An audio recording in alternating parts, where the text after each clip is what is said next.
Alright, what is up YouTube? Today is probably it's probably the fourth or fifth day honestly that I've been like recording, and I haven't actually still uploaded or even edited any of my footage yet. So that's not good, but hey, at least I'm recording something. But yeah, we got some stuff to do today, so first things first, we're gonna weigh ourselves, because that's the most important part of the day. That basically determines if I have a good day or not, because if the scale went up, we're having a good day. If the scale didn't move, shit's not going to be a good day. So hopefully we're like all full of glycogen and shit, but let's go check that out.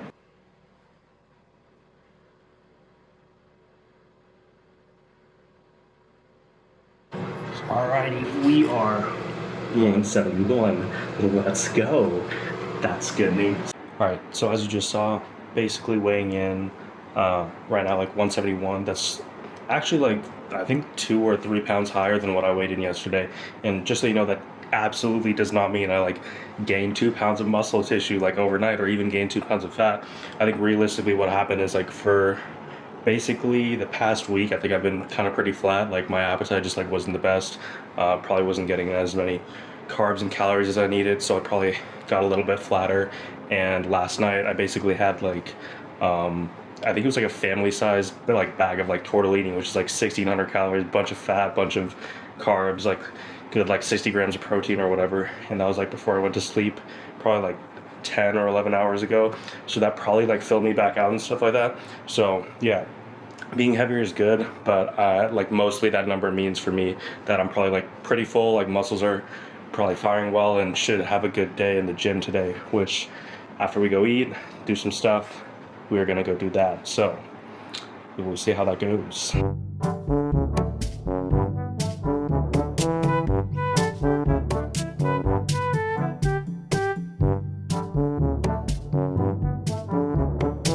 Alrighty, here we are with meal number 1. So hold on.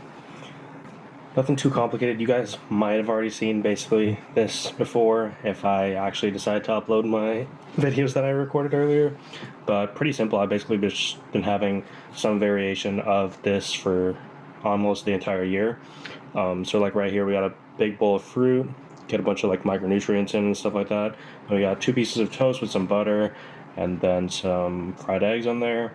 We got, I think that's 4 pills of like creatine. I honestly personally prefer the pill form right there, because it's kind of like a pain to just like have to put it in a drink every day, kind of like just forget to do that. So it's just easier that way.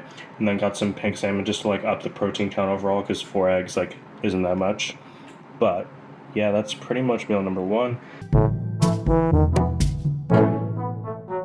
Alright, it's about 11:50 right now. So I just finished eating. Usually I like to wait like probably 2, maybe 3 hours, probably like 3 hours before I end up going to the gym. But yeah, we have an upper day today, so talk a little bit more about that in the car maybe later. But for now, while I let my food digest, so we got, in the meantime, a 6-hour long Premiere Pro tutorial that I have been definitely slacking on. I should have been watching this like a lot sooner, but I promise you I'm going to finish this video today, and I'm going to actually finally edit some of my old footage, maybe the footage from today, and we will make first YouTube videos, maybe plural, because I do have some other days of footage recorded. Oh, I forgot to mention, we got the GoPro on a like 360-degree like swivel mount type thing, so we're gonna go get the first mounted footage that I will be recording on the GoPro. So yeah, let's see how that comes out. I'm really curious to see what the mic quality is gonna be like, because I have a feeling I'm gonna have to get the media mod if I want to get like good quality audio on the video. But we're gonna see. Looks like I'm about to turn the wrong way, so hopefully this guy lets me in. And basically, yeah, no, I was already looking at my, like, actually I didn't really look at the footage, but I was just like thinking back after I recorded like that last video while I was eating and stuff like that, where I just talked to the camera for like 20 minutes straight, and I already started to get the feeling like, oh, like I didn't say everything right the way I wanted to, like I was kind of rambling, like maybe it wasn't really focused and on topic, like should I even consider using it? And I think that's just like going back into the mentality of like, oh, the conditions need to be perfect for me to like actually finally start. And I guarantee you, like, if you take the mentality of like, I'm going to just wait, or I'm going to wait until all the conditions are perfect and then I'm going to start, like, and then everything's going to be good. Like, I'm going to have like an amazing first video, or like, I'm going to have like an amazing first workout and like everything's going to go great. You're not going to get anywhere like that, because I promise you the conditions are never going to be absolutely perfect. There's always going to be something wrong or something that can improve. And the only way to really start improving on those things is to actually start in the first place. And I'm 100% guilty of like not really taking my own advice there. I'm a serial non-starter, I guess you can say. Like, I like always like, again, like I did the same thing with this camera setup and everything like that. Like, I had to get everything perfect before I like even felt like I could start, which is just absolutely ridiculous.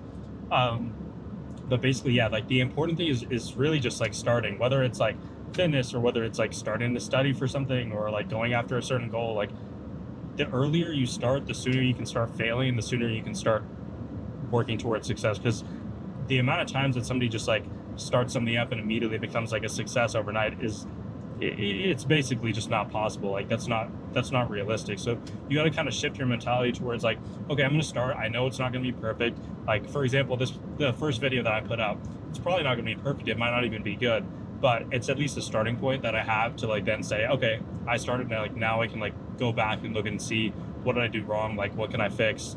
And you can apply that mentality to literally anything in your life, and I promise you it'll drastically improve like just things overall. All right, just gonna do a quick voiceover on this upper day that I did. Pretty much just starting off, this is my like chest focused or like a little bit more pushing focused workout day. So just did a quick like warm up set on this chest press that I think it's like, this is one of the Panada machines, and I don't know, I really like them. They're like really high quality, have like a bunch of interesting stuff. But yeah, nothing too complicated, just doing 2 sets on these. The reason I picked this machine is because you can kind of see the converging like movement, like how your hands are kind of getting closer together, which is going to be like in line with your chest fibers and stuff, and that's part of the function of the chest, is to like converge the arms. So I've been trying this out for a little bit.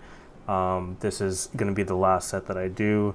And yeah, just notice how like as I get towards the end of the set, like the reps are progressively getting like slower. And again, that's not intentional. It's just because like as your rate of perceived effort goes up, like that contraction velocity is going to slow down, and that means we're placing adequate mechanical tension on the muscles. That's me messing up my arm a little bit there. But yeah, pretty much after that, I'm moving into my only back exercise for the day.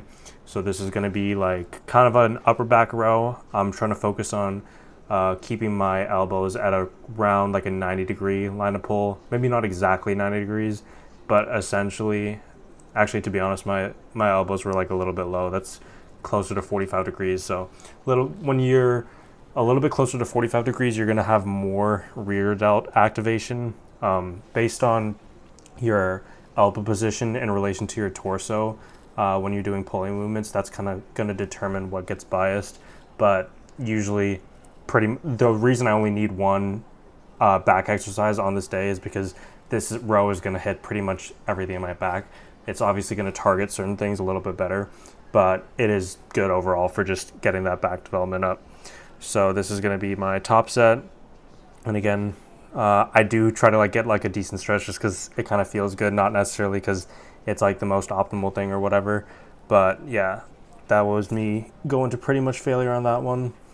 And then this next one is going to be a shoulder press machine. This one, I pretty much just do 1 set on it because I already did 2 sets of like a pushing movement on the chest, which is, I'm doing incline chest, so that's obviously going to hit my delts a little bit too. But then I'll just do like 1 set of this. And honestly, I really like this machine. I think this is like the Arsenal brand, and I don't know, it feels like I can like lift a decent amount of weight. But yeah, this is pretty much training to failure on this set, just because I'm only doing 1 set, so I'll just take that one to failure.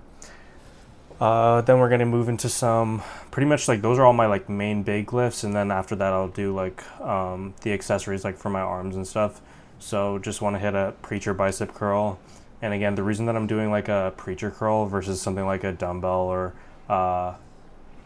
even like some people do like barbell or easy bar, is just because the machine is going to give you like that extra stability, because you have that pad that you can like rest your elbows on and make sure that you're keeping everything in a locked position. Everything's nice and like tight, stable, and stuff like that, and you can just focus on execution here.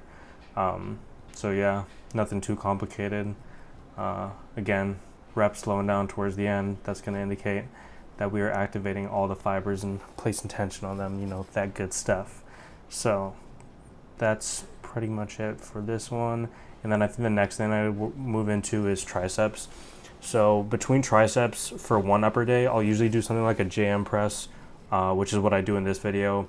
Or I recently started incorporating the dip machine in, because I don't know, I really like how my triceps feel when I do dips. But basically, yeah, this is pretty much the JM press set up on the Smith machine, focusing on trying to keep the elbows a little bit high.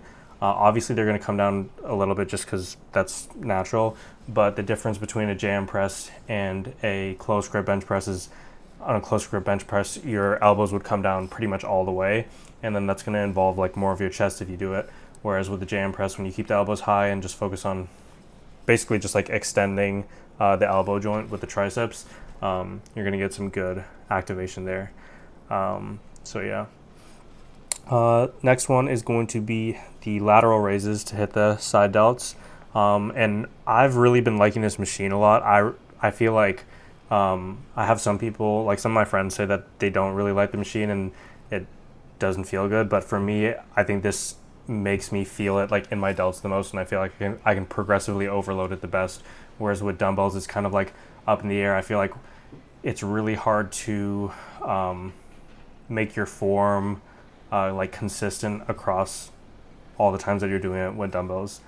But yeah, just like some quick posing footage to see, like every so often I'll go in, try to see how obese I'm getting, and we're definitely getting pretty up there.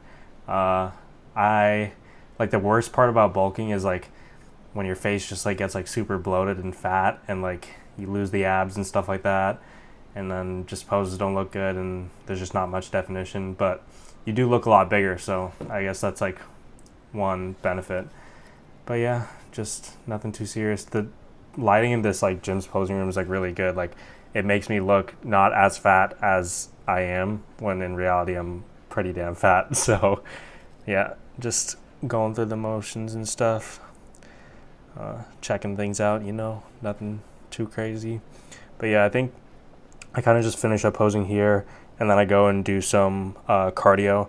And you might be wondering, like, why am I doing cardio in a bulk? That's seems kind of counterintuitive. But basically, I try to incorporate cardio in the bulk too, just because, yeah, pretty much like I'll just try to progressively overload my cardio similar to any other exercise. So for example, since I'm doing zone 2 cardio, which is like the best for like fat burning or whatever, and I think metabolic health, so like your heart and stuff like that, I'm picking an incline and a speed that's going to keep me in that heart rate zone. And so as like my body gets like more efficient and better at doing the cardio and stuff like that, I'm able to do a faster speed or do a higher incline while still maintaining the same heart rate. And that means that, like, again, my body's just like getting more efficient. And I'm pretty sure I watched like a Greg Doucette video earlier that said like if you get really good at cardio, like your body burns more calories during like the same amount of time as somebody who's inactive. And I don't really know the super specifics of that, or like what the exact science is to behind that, or whether it's even true. But I mean, let's just hope that it's true, because that's what I'm doing. So but yeah, that's pretty much going to be the end of this video, I think. And then yeah, hope to see you guys in the next one. Peace.